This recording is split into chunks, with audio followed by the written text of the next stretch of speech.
Assalamualaikum warahmatullahi wabarakatuh. Perkenalkan, kami dari kelompok 1 Praktikum Biokimia 1. Saya Aji Adawansyah dengan ujung NIM 029. Saya Azahra Ramadhani Putri dengan ujung NIM 059. Saya Anissa dengan ujung NIM 011. Saya Dunita Nurul Aini dengan NIM 057. Kami akan menjelaskan praktikum biokimia yang berjudul reaksi uji karbohidrat. Adapun tujuan pembelajarannya, mahasiswa mampu bertanggung jawab, mengelola, mendesain, melaksanakan, dan melaporkan eksperimen uji karbohidrat. Teori percobaan, karbohidrat adalah senyawa organik yang terdiri dari unsur karbon, hidrogen, dan oksigen dengan perbandingan 2:1. Senyawa ini merupakan sumber energi utama bagi makhluk hidup. Berdasarkan strukturnya, karbohidrat dibagi menjadi monosakarida, oligosakarida, dan polisakarida. Dalam percobaan kimia pangan, uji karbohidrat dilakukan untuk mengenali gugus fungsi tertentu. Uji Benedict atau Fehling digunakan untuk mendeteksi gula produksi, sedangkan uji iodin digunakan untuk mengetahui adanya pati melalui perubahan warna menjadi biru tua. Percobaan ini bertujuan mengidentifikasi jenis dan sifat kimia karbohidrat dalam bahan pangan.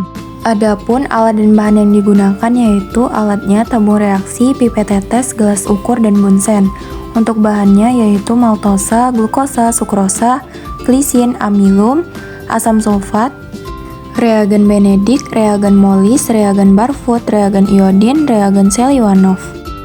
Berikut adalah langkah-langkah percobaan pada uji karbohidrat.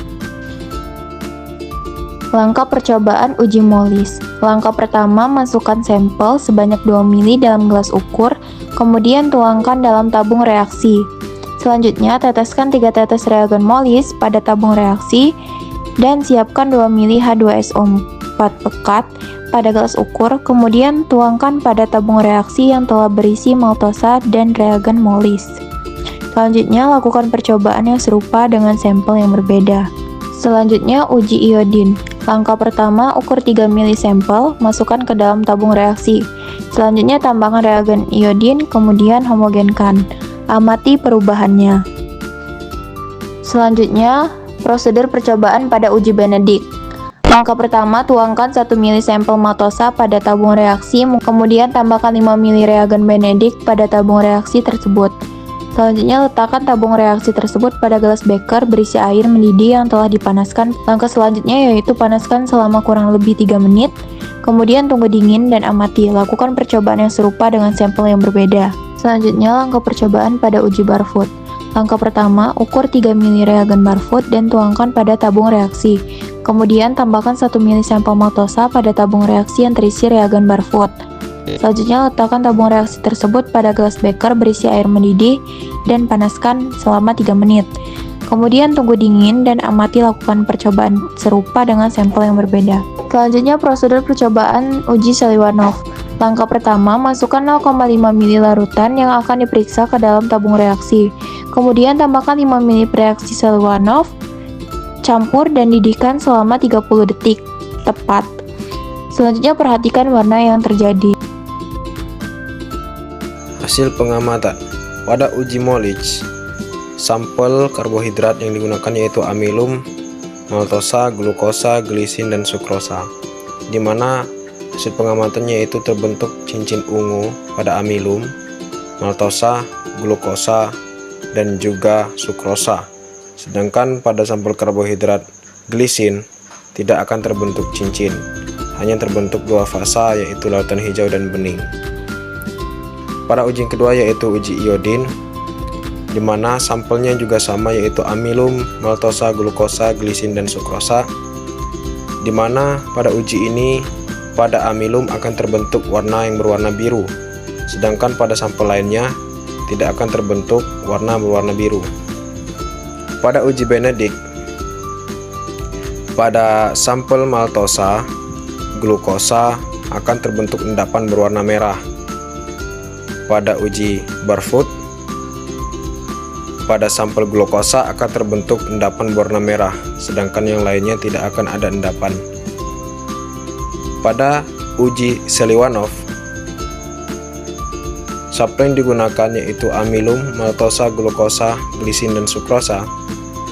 Hasil pengamatannya yaitu tidak ada perubahan, semuanya akan larutan berwarna bening. Pada praktikum uji karbohidrat digunakan 5 sampel, yaitu glukosa, sukrosa, maltosa, glisin, dan amilum dengan 5 metode uji kualitatif, yaitu uji Molis, iodin, Benedict, Barfoot, dan Seliwanov. Uji Molis menunjukkan hasil positif pada semua sampel kecuali glisin, karena hanya karbohidrat yang dapat membentuk cincin ungu hasil reaksi dehidrasi oleh asam sulfat. Uji iodin memberikan hasil positif hanya pada amilum dengan warna biru pekat karena terbentuknya kompleks antara amilum dan iodin, sedangkan sampel lain berwarna kuning. Pada uji Benedict, glukosa dan maltosa menunjukkan hasil positif berupa endapan merah bata karena mampu mereduksi ion Cu2+ menjadi Cu+. Selanjutnya, uji Barfoot menghasilkan endapan merah bata hanya pada glukosa, menandakan bahwa glukosa termasuk monosakarida. Terakhir, pada uji Seliwanov, semua sampel menunjukkan hasil negatif tanpa perubahan warna, yang menunjukkan tidak adanya gula ketosa seperti fruktosa dalam sampel yang diuji. Kesimpulan 1. Uji Molis. Semua sampel kecuali glisin menunjukkan hasil positif, memiliki cincin ungu, menandakan adanya karbohidrat. Glisin negatif karena merupakan asam amino. 2. Uji iodin. Hanya amilum yang positif, berwarna biru, karena mampu membentuk kompleks dengan iodin. Sampel lainnya tetap tidak berwarna. 3. Uji Benedict. Glukosa dan maltosa positif, adanya endapan merah bata, menandakan gula reduksi. Sukrosa, amilum, dan glisin negatif. Uji Barfoot. Hanya glukosa positif, menunjukkan glukosa adalah monosakarida. Sampel lain negatif. Uji Seliwanov. Semua sampel negatif, tidak ditemukan gula ketosa seperti fruktosa.